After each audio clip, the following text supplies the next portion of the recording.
नमस्कार।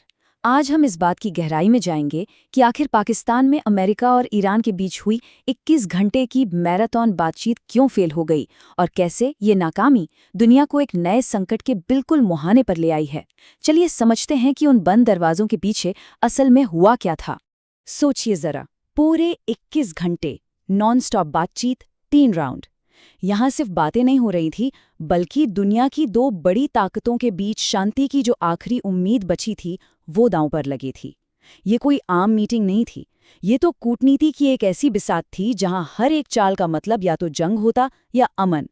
तो सवाल यही उठता है कि इतनी जरूरी बातचीत इतनी बुरी तरह से नाकामयाब क्यों हुई। इस विश्लेषण में हम एक एक करके उन वजहों को देखेंगे जो इस डिप्लोमैटिक फेलियर के पीछे छिपी हैं। तो मंच सजा था इस्लामाबाद में। पाकिस्तान यहाँ एक मीडिएटर यानी मध्यस्थ की भूमिका में था। अमेरिकी और ईरानी डेलीगेशन आमने सामने बैठे थे और मकसद था एक ऐसे संकट को टालना जो पूरी दुनिया को अपनी चपेट में ले सकता था। दांव बहुत ऊंचे थे और किसी भी गलती की कोई गुंजाइश नहीं थी। टेबल के एक तरफ थे अमेरिका के उपराष्ट्रपति जे.डी. वेंस और डेविड कुशनर। दूसरी तरफ थे ईरान की संसद के स्पीकर मोहम्मद बाकर कालीबाफ। और इन दोनों के बीच में पाकिस्तान एक बहुत ही नाजुक रिश्ते को संभालने की कोशिश कर रहा था। अब आते हैं बातचीत के सबसे बड़े स्पीड ब्रेकर पर। देखिए, दोनों ही पक्ष कुछ ऐसी मांगों के साथ टेबल पर आए थे जिनसे वो 1 इंच भी पीछे हटने को तैयार नहीं थे। और सच कहूं तो नाकामी की कहानी यहीं से शुरू हो गई थी। मांगों के बीच का फर्क देखिए, बिल्कुल साफ है। अमेरिका कह रहा था कि ईरान को अपना यूरेनियम एनरिचमेंट प्रोग्राम हमेशा के लिए बंद करना होगा। वहीं ईरान की मांग थी कि उसके अरबों डॉलर जो दुनिया के बैंकों में फ्रीज हैं उन्हें वापस किया जाए और साथ ही लेबनान में इजरायली हमले भी रुके। अब ये दो बिल्कुल अलग अलग मांगे थीं जिनके बीच कोई बीच का रास्ता निकालना लगभग नामुमकिन था। और अब इस कहानी का सबसे स्याह पहलू, अविश्वास। एक तरफ इस्लामाबाद के कमरे में शांति की बातें हो रही थीं, तो वहीं दूसरी तरफ समंदर में जंग की तैयारी चल रही थी। और इन्हीं सैन्य कार्यवाहियों ने भरोसे की किसी भी उम्मीद को जड़ से खत्म कर दिया। ये टाइमलाइन देखिए, ये साफ दिखाती है कि कैसे डिप्लोमेसी को लगातार कमजोर किया जा रहा था। जब इस्लामाबाद में बातचीत चल रही थी, ठीक उसी वक्त अमेरिकी नेवी होर्मुज स्ट्रेट में ईरान की बिछाई माइंस को हटा रही थी और उधर इजराइल लेबनान पर हमले कर रहा था। इन हरकतों ने ईरान को सीधा संदेश दिया कि अमेरिका ईमानदारी से बातचीत नहीं कर रहा है। ईरानी डेलीगेशन का ये बयान उनके गहरे अविश्वास को दिखाता है।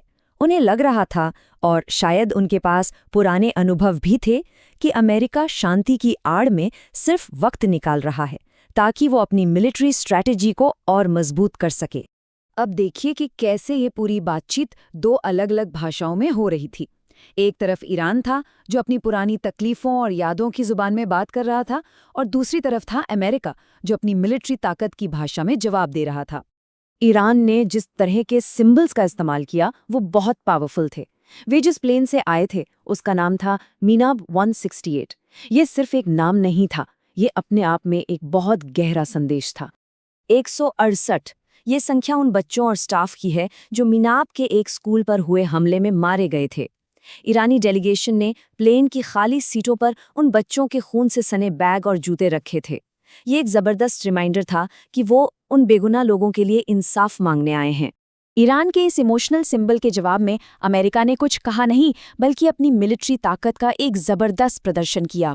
एक के बाद एक USS Gerald R Ford, Abraham Lincoln और जॉर्ज डब्ल्यू बुश जैसे बड़े बड़े एयरक्राफ्ट कैरियर्स को उस इलाके में भेज दिया गया।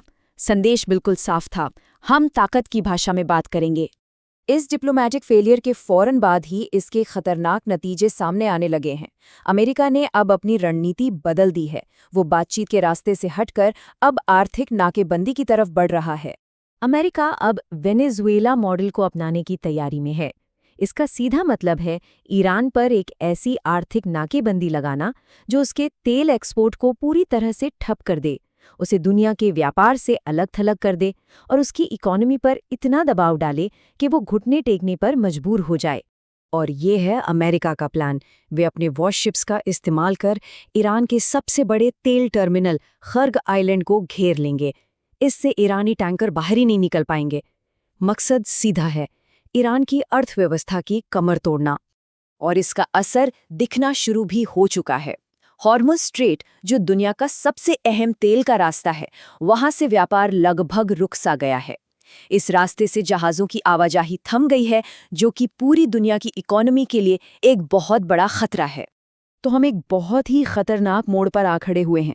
बातचीत का रास्ता बंद हो चुका है, युद्धपोत अपनी अपनी जगह ले रहे हैं और एक विनाशकारी आर्थिक नाकेबंदी की शुरुआत हो रही है। अब सवाल ये नहीं है कि जंग होगी या नहीं, बल्कि ये है कि ये कब शुरू होगी। भविष्य क्या होगा, ये कहना मुश्किल है, लेकिन एक बात तय है, पूरी दुनिया ने अपनी सांसें थाम रखी हैं।